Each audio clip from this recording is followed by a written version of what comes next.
Sahabat ingin rebahan, dapat cuan? Ikuti video ini sampai selesai. Baik, kita mulai. Kalau kalian ingin pembaharuan terjadi di negara ini, kita tidak usah membuat partai baru atau bergabung di partai politik. Cukup memberikan masukan ala bernegara yang baru selain dari yang ada pada saat ini. Selama 20 tahun ini, kita belajar banyak dengan 3 kepala negara yang berbeda. Ibu Mega 3 tahun, Pak SBY 10 tahun, dan Pak Jokowi sejauh ini di tahun ke-7. Zaman Bu Mega menyelesaikan banyak konflik politik pasca Orde Baru runtuh dan masuk awal periode reformasi. Lalu Pak SBY melanjutkan dan Pak Jokowi saat ini. GDP sejak Ibu Mega naik dari 1.500-an ke 1.700-an dolar GDP per kapitanya. Lalu SBY selama 10 tahun membuat naik dari 1.700-an ke 3.750 dolar atau naik 220%.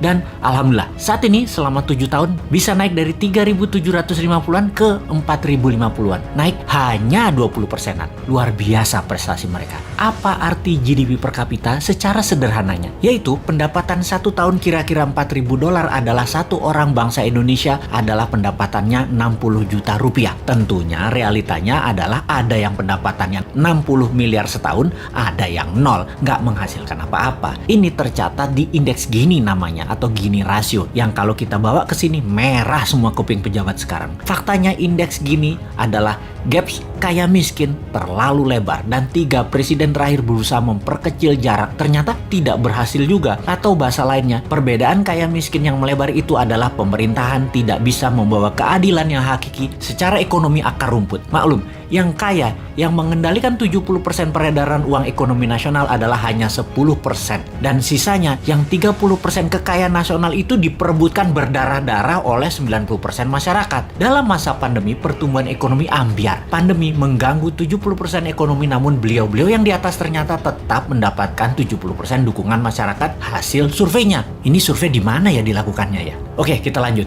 Membaca tetap populer. Ada 2 kemungkinan. Pertama, tidak ada tokoh lain yang memberikan solusi yang capable. Kedua, bahwa sadarnya sudah masuk kebenaran hakiki bahwa ke surga ikut, ke neraka ikut selama sama pejabat-pejabat saat ini yang berkuasa. Semua bener aja pejabat ini. Generasi New Mind menyadari keduanya tidak boleh terjadi, yaitu tidak ada tokoh dan tidak paham ada pengetahuan lain yang lebih cocok untuk membuat Indonesia lebih berdaulat. Atau taat buta karena takut posisinya diambil oposisi yang nanti bisa hilang cuannya. Begini sahabat, kita harus memberikan solusi plus cuan. Saat ini ada 600 video Bosman di YouTube channel yang cukup untuk menjadi bahan kajian dan kembangkan sesuai platform partai kalian masing-masing kalau Anda politikus. Silahkan adopsi, silahkan pakai, silahkan improvisasi. Ini adalah ilmu gratis untuk siapapun. Dalam strategi bernegara, Mardi Gunation itu NKRI garis lucu. Kita mempunyai visi yang disebut Dasa Cipta yang memiliki kekuatan bergerak bernama Forza Panarata. Forza Panarata adalah people movement. Bersama Dasa Cipta, monggo buatlah kekuatan di setiap daerah masing-masing untuk membahas konsep bernegara Indonesia ke depan. Gerakan ini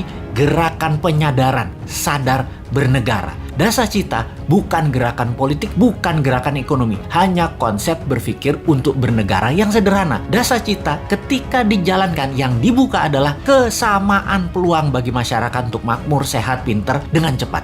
Dalam bergerak bersama membangun visi Dasa Cipta, jangan berharap banyak nantinya akan menjabat seperti relawan-relawan terdahulu. Jawabannya adalah tidak mungkin. Misalnya, mendukung Dasa Cipta, menjadikan bagian komunitas Forza Panarata, membangun kekuatan diskusi-diskusi di daerah masing-masing lalu berharap jadi komisaris BUMN. Ya nggak mungkin. New Mind pegang pemerintahan, ya BUMN-nya dari 800 tinggal 20. Piejal. Gak bisa kan ngarepin komisaris? Ya ngapunten, maaf. Mau jadi menteri di berbagai kementerian, jumlah kementerian akan disederhanakan, berkurang tinggal 70%-an dari saat ini dalam 10 tahun ke depan. Tentara juga dalam 10 tahun ke depan tinggal 60% jumlah personilnya, namun powernya naik 10 kali lipat dari yang sekarang. Pegawai negeri akan berkurang 30%, juga diganti dengan pegawai kontrak yang tidak lebih 5 tahunan bekerja di kepegawaian, di mana mereka yang mampu baru diangkat jadi pegawai negeri. Nah, swasta yang sangat diuntungkan karena dalam 2 tahun setelah New Mind mengelola pemerintahan, bunga 0%, deposito 0%, bunga pinjaman 0%. Ini ngeri pertumbuhan ekonominya karena